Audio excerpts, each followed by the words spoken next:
ক্যামেরায় যে রাস্তাটি দেখছেন এটি শুধু একটি ইট পাথরের পথ নয়, এটি মানুষ জীবনযাত্রার একটি গুরুত্বপূর্ণ অংশ। প্রতিদিন শত শত motorcycle, CNG, private car, truck এবং পথচারী এই রাস্তা ব্যবহার করেন। কিন্তু দীর্ঘদিন ধরে রাস্তার এই অংশটি ভাঙা ও ঝুঁকিপূর্ণ অবস্থায় ছিল। ছোট ছোট গর্ত ধীরে ধীরে বড় হয়েছে। বৃষ্টি হলে গর্তগুলি পানিতে ঢেকে যেত, আর তখনই শুরু হতো বিপদ।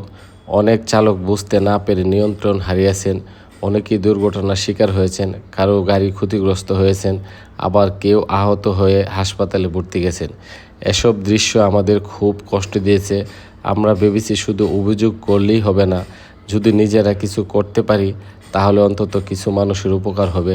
সেই ভাবনা থেকে আজ আমরা নেমেছি এই রাস্তা সংস্কার কাজে। নিজের সময়, শ্রম এবং সামর্থ্য দিয়ে গর্তগুলো ভরাট করছি, রাস্তা সমান করছি যাতে মানুষ নিরাপদে চলাচল করতে পারে। আমরা জানি এটি পুরো সমস্যার সমাধান নয়, কিন্তু একটি ছোট উদ্যোগও বড় পরিবর্তন সূচনা করতে পারে। যদি আজ আমাদের এই কাজের কারণে একটি দুর্ঘটনাও এড়ানো যায়, তাহলে আমাদের সব পরিশ্রম সার্থক। আমরা বিশ্বাস করি সমাজ বদলায় তখনই যখন সাধারণ মানুষ অসাধারণ দায়িত্ববোধ নিয়ে এগিয়ে আসে। তাই আসুন আমরা সবাই মিলে নিজের এলাকার ছোট ছোট সমস্যাগুলি সমাধানে হাত বাড়াই। আপনারও পাশে থাকুন, নিরাপদে গাড়ি চালান, ট্রাফিক আইন মেনে চলুন এবং মানবিক কাজে অংশ নিন। কারণ একটি নিরাপদ রাস্তা মানে শুধু ভালো যাতায়াত নয়, একটি নিরাপদ পরিবার, একটি নিরাপদ সমাজ।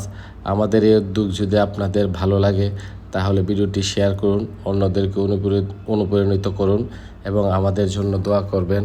এবং আমরা এই মুহূর্তে যে প্রতিকূল পরিস্থিতির মধ্যে আমরা কাজটি করছি, আপনারা দেখতে পাচ্ছেন প্রচণ্ড রৌদ্র, তার মধ্যে আবার বৃষ্টি আসছে এবং সবচেয়ে থেকে সমস্যার মধ্যে আমরা পড়ছি এখানে পানি যে সরবরাহ করতে গিয়ে এখানে কাছে কোনো পানির ব্যবস্থা পাই নাই।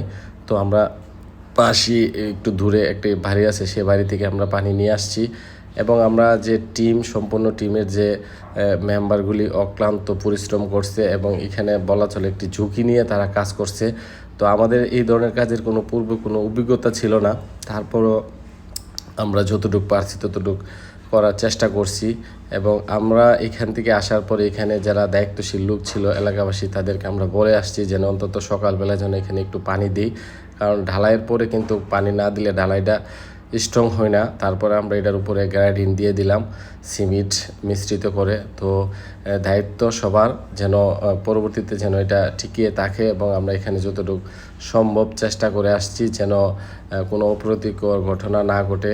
এবং সবাইকে আমরা সবাই ভালোবাসা পেয়েছি এবং সবাই আমাদেরকে অনেকটাই সাপোর্ট করছে এলাকাবাসী। তো এখানে পাশে একটি স্কুল ছিল এবং কলেজ ছিল, যার জন্য আমরা এখানে